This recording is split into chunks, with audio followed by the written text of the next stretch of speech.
People ask us all the time, and by all the time I mean, 2 or 3 people have asked, but how we manage to get audio onto our airplane videos. And it's really very simple. Here's how it works.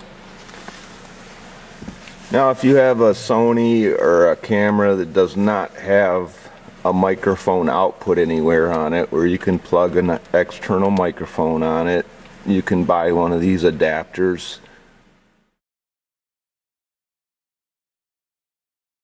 And basically it goes on where your hot shoe is at on top of the camera, usually where your flash goes and everything, lights.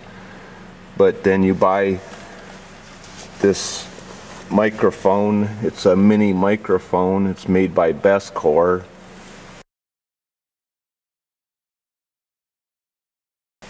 And you just plug the microphone into that adapter, and then you have a small microphone. It's called a lavalier microphone, but basically we just put that under his ear, and then he puts on his headphones,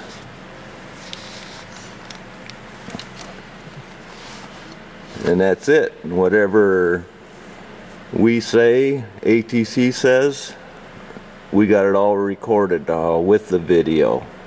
And it's very little engine noise. It makes for pretty good video.